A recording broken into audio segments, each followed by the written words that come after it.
Hello, I'm CJ with Colorado Gun Restorations. I'm going to do a short video on bluing today. For those of you that don't understand the process of bluing, hopefully afterwards you'll understand how guns are blued. This is a traditional salt bluing. This is a custom do-lite setup built by Wallet Do-Lite for my shop. It's a 3-heater system. You can see it running. So we've got a cleaner that we heat, and then we have 2 bluing tanks. The reason we have 2 bluing tanks is so we can blue more types of steel, including nickel steel. So the first tank will blue just normal steel from normal guns. And any hard steel or nickel steel, when we put it in the second tank, which is about 30 degrees hotter, so we're about almost 280 on the first tank and almost 310 on the second tank, we find that just about every gun blues. If we have stainless, then I've got a couple other tanks with some different solution that will do stainless. And then afterwards we have a rinse tank. And then we're off to our oil tanks to seal the gun. So I'll be back with you in a few minutes when we get everything cleaned up and up to temperature, and we'll put a few guns in. We have some nickel steel today, so you can see how it's red after the first tank, but then blue after the second. And then we got a normal Remington barrel that we're doing off a Model 12 restoration. That's another video I'm making, and that one will blue fine after the first tank. Alright, we've got a barrel and some parts in the cleaning tank. They've been in for 15 minutes, so we're going to go to the rinse and then into the first blue tank.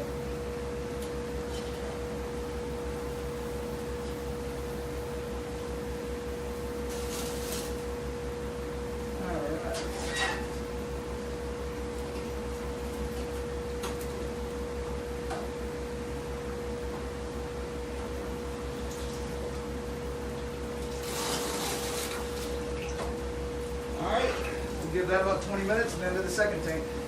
Okay, into the second tank we go. The key here is to make sure the parts don't dry between the tanks, or you get a residue and not so nice.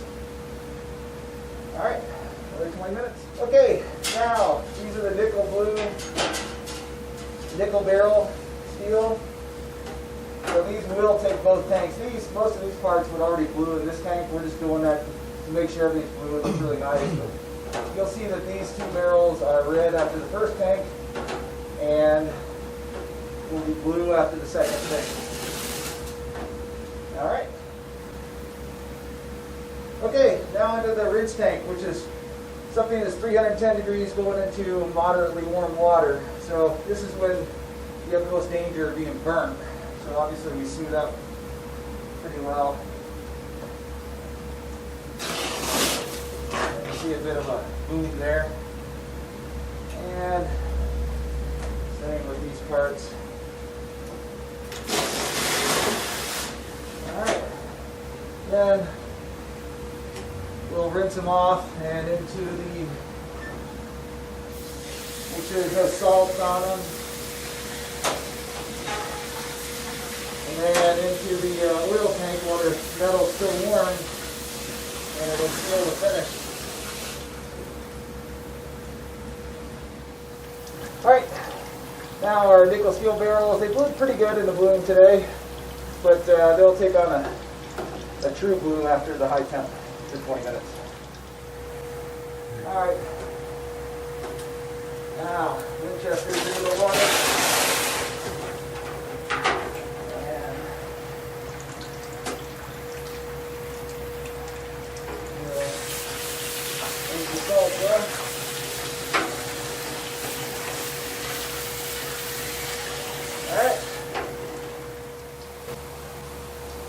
Hi again. I wanted to add a video to the bluing video that shows the red a little bit more clearly.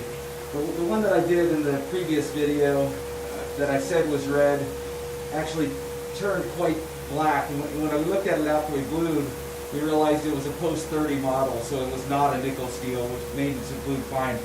This one is a 1911 Winchester 94, and you can see how purple it is.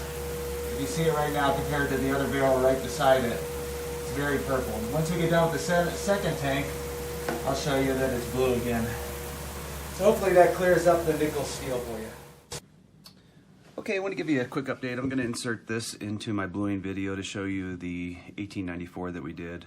So you can see that it actually did turn nice deep black blue, basically black. So if you see a gun that's red or pink or any color like that, or plum they call it sometimes, that's typically because someone just put it in a one tank system and it has a high nickel content or it's hardened steel.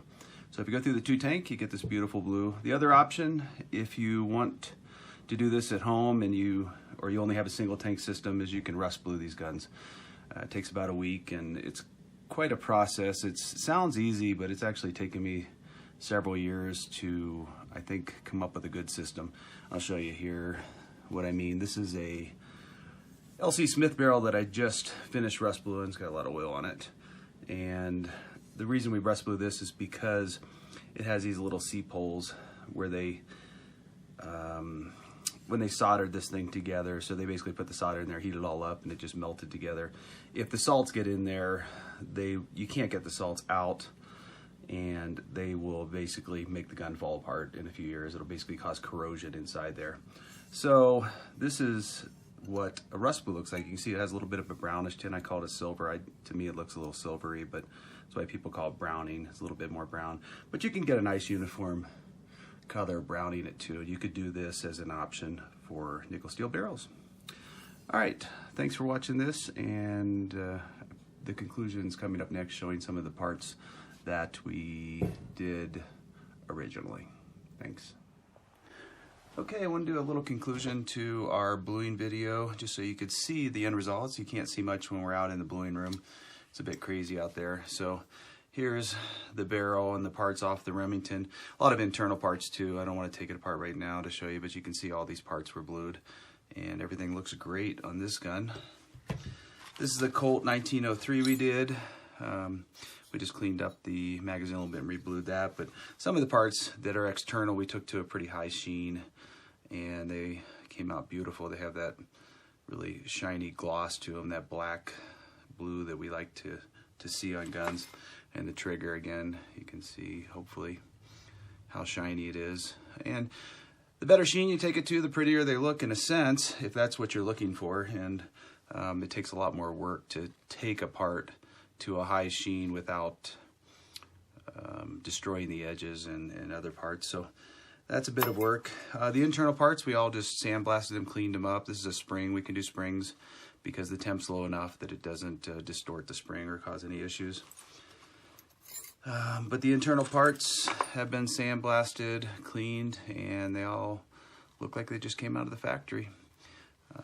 There will be no more corrosion problems on any of these parts for another 100 or 200 years, depending on how well you take care of your guns.